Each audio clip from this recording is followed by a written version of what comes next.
Tonight on Hip on the Spot News. The next update is about to be released for DCS World.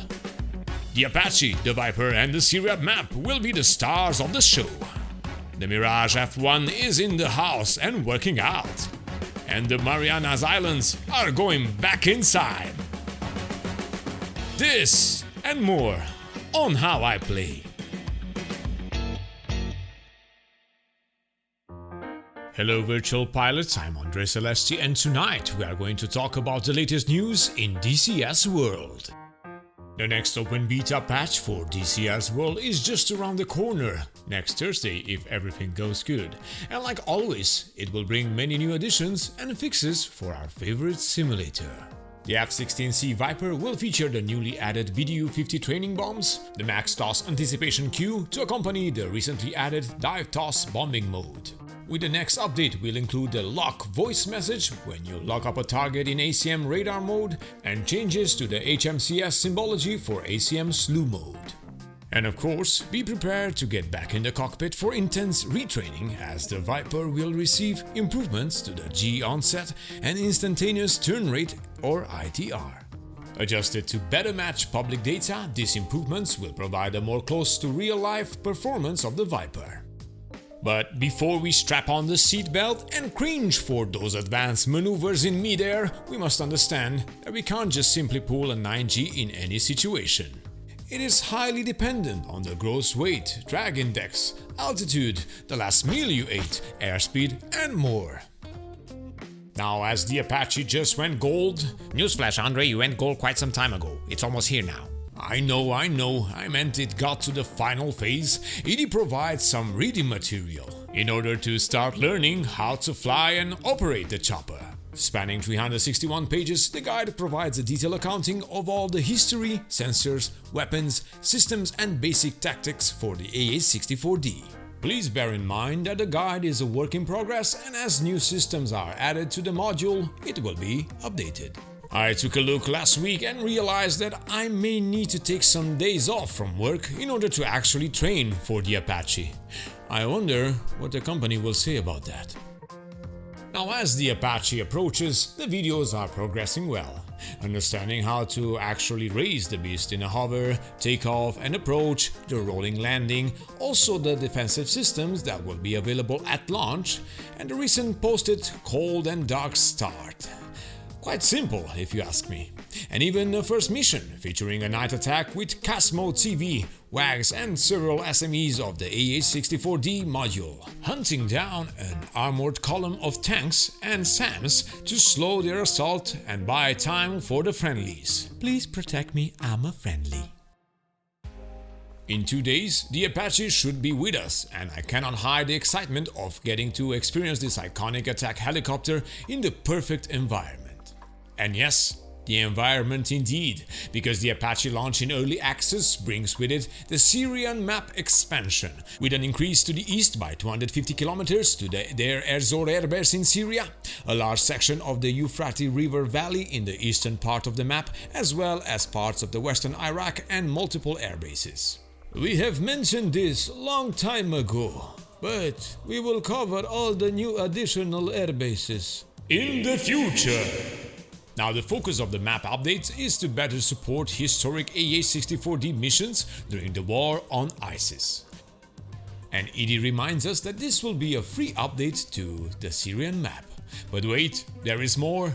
As tradition, with a new patch will come new peeps to shoot, new infantry logic, new vehicles, especially the Taliban Toyota Jeeps, more explosions and of course a lobby full of Apache pilots. Who wrote this? Well, I didn't. Did we get a new editor? Don't look at me. Sergeant Dev Rupesh, it seems you have been chosen. Man, our community is getting bigger and bigger. We will soon take over the world. DCS World, yes.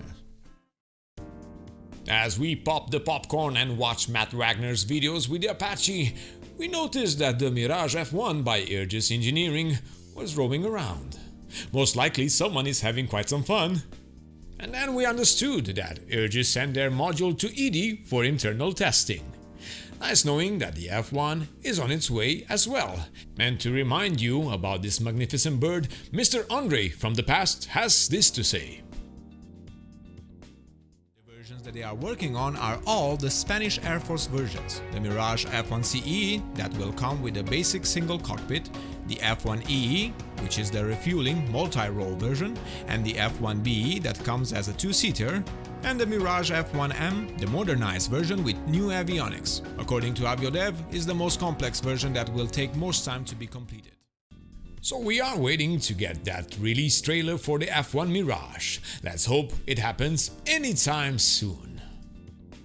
Moving on, the OH58D Kiowa by Polychop will feature a pilot model based on the main SME that will also speak voice commands for AI and campaigns.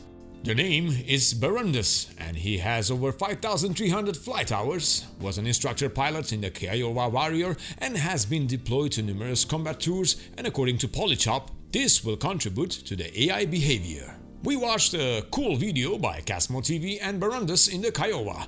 Feel free to check it out. The team made a decision to present the whole timeline of the helicopter from 1984 till 2017 with some exceptions to avionics. This means the product will include the OH58D Kiowa, no weapons pylons, the OH58D Kiowa Warrior from 1992 till 2006, and the latest aircraft of 2017 all in one module.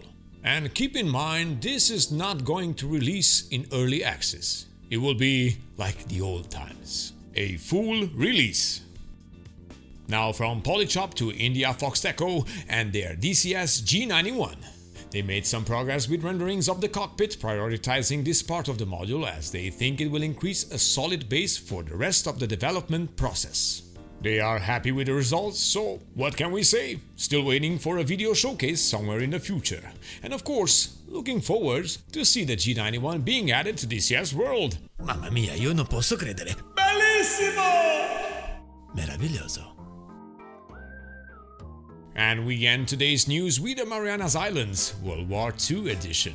It showcased a few pictures depicting a pre-war Guam that was basically a land of farmers and fishermen living a simple and peaceful life. The US territory of Guam and the Northern Islands, which are part of the Japanese World War I mandate, will be included in the initial early access release. A number of Japanese settlements and local regions, as well as agricultural pastures, predominantly sugarcane fields, are visible in the development screenshots. The task of creating this map to match the visual quality and accuracy of the modern Marianas map includes new texturing to most of the land masses and creating countless new objects. Well, that is great news. ED acknowledges that this is a large task and is making steady progress. And that's it for today. Thank you all for watching. If you find our video informative, please leave us a like and subscribe to keep in touch with all the latest news and information on your favorite simulators and games. I am Andre Celesti, reminding you to fly safe, and I'll see you next time.